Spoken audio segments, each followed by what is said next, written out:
आज की कथा एकलव्य की गुरु भक्ति की कथा है। तो चलो कथा शुरू करते हैं, लेकिन उससे पहले कमेंट में जय श्री राम लिख दे और चैनल को सब्सक्राइब कर लें। आचार्य द्रोण राजकुमारों को धनुर्विद्या की विधिवत शिक्षा प्रदान करने लगे। उन राजकुमारों में अर्जुन के अत्यंत प्रतिभावान तथा गुरुभक्त होने के कारण वे द्रोणाचार्य के प्रिय शिष्य थे।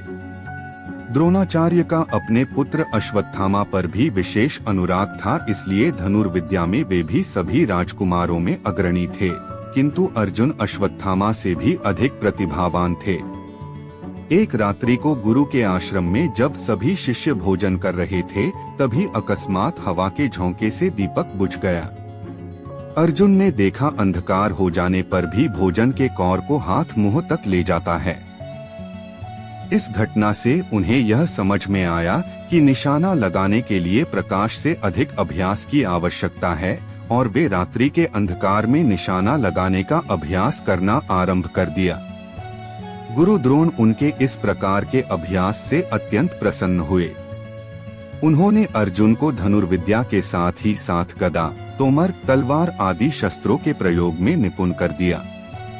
उन्हीं दिनों हिरण्यधनु नामक निषाद का पुत्र एकलव्य भी धनुर्विद्या सीखने के उद्देश्य से द्रोणाचार्य के आश्रम में आया, किंतु निम्न वर्ण का होने के कारण द्रोणाचार्य ने उसे अपना शिष्य बनाना स्वीकार नहीं किया। निराश होकर एकलव्य वन में चला गया। उसने द्रोणाचार्य की एक मूर्ति बनाई और उस मूर्ति को गुरु मानकर धनुर्विद्या का अभ्यास करने लगा। एकाग्रचित्त से साधना करते हुए अल्पकाल में ही वह धनुर्विद्या में अत्यंत निपुण हो गया। एक दिन सारे राजकुमार गुरु द्रोण के साथ आखेट के लिए उसी वन में गए, जहां पर एकलव्य आश्रम बनाकर धनुर्विद्या का अभ्यास कर रहा था। राजकुमारों का कुत्ता भटककर एकलव्य के आश्रम में जा पहुंचा।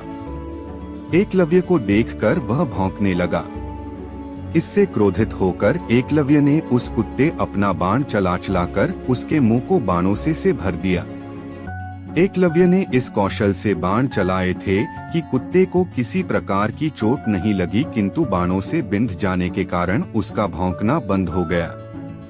कुत्ते के लौटने पर जब अर्जुन ने धनुर्विद्या के उस कौशल को देखा तो वे द्रोणाचार्य से बोले, हे गुरुदेव, इस कुत्ते के मुंह में जिस कौशल से बाण चलाए गए हैं, उससे तो प्रतीत होता है कि यहाँ पर कोई मुझसे भी बड़ा धनुर्धर रहता है।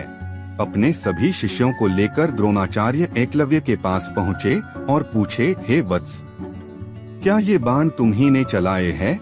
एकलव्य के स्वीकार करने पर उन्होंने पुनः प्रश्न किया, तुम्हें धनुर्विद्या की शिक्षा देने वाले कौन हैं? एकलव्य ने उत्तर दिया, गुरुदेव, मैंने तो आपको ही गुरु स्वीकार करके धनुर्विद्या सीखी है।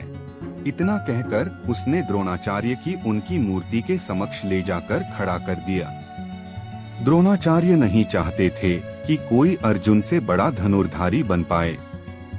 वे एकलव्य से बोले, यदि मैं तुम्हारा गुरु हूँ तो तुम्हें मुझको गुरुदक्षिणा देनी होगी। एकलव्य बोला, गुरुदेव, गुरुदक्षिणा के रूप में आप जो भी मांगेंगे मैं देने के लिए तैयार हूँ। इस पर द्रोणाचार्य ने एकलव्य से गुरुदक्षिणा के रूप में उसके दाहिने हाथ के अंगूठे की मांग की। एकलव्य ने सहर्ष अपना अंगूठा दे दिया। इस प्रकार एकलव्य अपने हाथ से धनुष चलाने में असमर्थ हो गया, तो अपने पैरों से धनुष चलाने का अभ्यास करना आरंभ कर दिया। अगर कहानी अच्छी लगी हो तो ऐसी और धार्मिक व रहस्यमयी कहानियाँ सुनने के लिए कमेंट करें और चैनल को सब्सक्राइब कर लें। आपके प्यार भरे कमेंट्स के लिए बेहद शुक्रिया। मिलते हैं अगली वीडियो में।